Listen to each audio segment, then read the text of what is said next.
Кыргызстанда түрмөдө өзүнчө бир өкмөт куралып калыптыр. Бул баштан башта биз бүгүн абактагы аткаминерлер тууралуу айтып беребиз. Президент Алмазбек Атамбаев. Мурдагы президент Алмазбек Атамбаевга Кримтөбөл Азиз Батукаевдин түрмөдөн мыйзамсыз бошотулушу боюнча кызмат абалынан кыянаттык менен пайдалануу беренеси менен айып тагылган. Премьер-министр Сапар Исаков Улуттук тарых музейин, Чолпон Атадагы ипподромду жана Бишкек жылуулук борборун модернизациялоого байланыштуу коррупциялык иштерге айыпталып, мурдагы премьер-министр Сапар Исаков 18 жылга эркинен ажыратылган. 2020 жылдын 5 октябрындагы окуялардан кийин бошотулуп, азырга чейин дайынсыз. Премьер-министр Жантөрө Сатыбалдиев Бишкек жылуулук борборун модернизациялоодогу коррупциялык иштерге байланыштуу дагы бир мурдагы премьер-министр Жантөрө Сатыбалдиев 7,5 жылга эркинен ажыратылган. Премьер-министр Мухаммедкалый Абылгазиев Мурдагы премьер-министр Мухаммедкалый Абылгазиев коррупцияга жана мыйзамсыз байууга айыпталып кармалган. Вице-премьер-министр Дүйшөнбек Зилалиев мыйзамсыз жол менен байыды деген күнөө менен Зилалиев 2018 жылдын 8 декабрында кармалган. УКМК анын банктагы жеке эсебинен $889,900 табып, үйүн тинтүүгө алган. УКМК төрагасы Абдил Сегизбаев Белизгей тиши кызмат абалынан кыянаттык менен пайдалануу фактысы жана башка мыйзамсыз иш аракеттери боюнча деп айып тагылып, УКМКнын мурдагы башчысы Абдил Сегизбаев кармалган. Эске сала кетсек, Сегизбаев президенттик шайлоодо Садыр Жапаровго көптөгөн компроматтарым бар деген талапкерлердин бири болгон. Мен сенин кылмыштарыңды да айтып берейин. Мына сүрөттөр. Бүгүнкү күндө Максим Бакиев, Жаныш Бакиев менен эч кандай мамилем жок деп жүрөсүң. Мына топтолгон сүрөттөр. Бул жерде Жаныш Бакиев тоюна эң жакын 100 адамды чогулткан. Ошонун адамдын арасында сен жүрөсүң.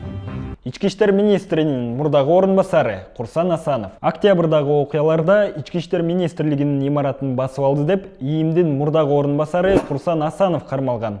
Бирок башка имараттарды басып алгандар кармалган эмес. Өмүрбек Суаналиев УКМКны басып алган үчүн, Жапыкеев Шыкмаматов башкы прокуратураны басып алган үчүн, Максат Мамытканов өкмөт үйүнүн имаратын басып алган үчүн, Тынар Капарова КТРКны басып алган үчүн, Жолушбек Кояналиев мэриянын имаратын басып алган үчүн. Бишкек шаарынын мэри Албек Ибраимов 2019 жылы муниципалдык жерлерди мыйзамсыз берүү, күнөстүү жээк пансионатын сатууга күнөөлүү деп табылган. Ибраимовго Манас аэропортундагы коррупция ишине байланыштуу сырттан дагы бир айып тагылган. Албек Ибраимов да октябрдагы окуялардан кийин бошотулуп, азырга чейин дайынсыз. Бишкек шаарынын вице-мэри Мирлан Амантуров Бишкек шаарынын мурдагы вице-мэри Мирлан Амантуров Бишкек асфальт сервис муниципалдык ишканасы менен мэриянын ортосундагы коррупциялык схемага тиешеси бар деп айып тагылып кармалган. Эске сала кетсек, Амантуров Матраимовдордун кланына тиешелүү болгон Мекеним Кыргызстан партиясынан парламенттик шайлоодо талапкер болгон. Улуттук энерго холдингдин башчысы Айбек Калиевке Бишкек жылуулук борборун модернизациялоодогу коррупциялык иштерге байланыштуу айып тагылып, 15 жылга эркинен ажыратылган. Жогорку кеңештин депутаты Кубанычбек Жумалиев коррупцияга шектелип кармалган. 5 февралда депутаттын баш коргоо чарасы каралып, ал 4 апрелге чейин СИЗО-1 камакка алынганын 1-май райондук соту билдирген. Жогорку кеңештин депутаты Дүйшөн Төрөкулов Оштогу тери чыгаруучу заводду коркутуу жолу менен басып алууга аракет кылган деп айып тагылып, жогорку кеңештин депутаты Дүйшөн Төрөкулов кармалган. Эскерте кетсек, Дүйшөн Төрөкулов Бир Бол партиясынан депутат болуп шайланган.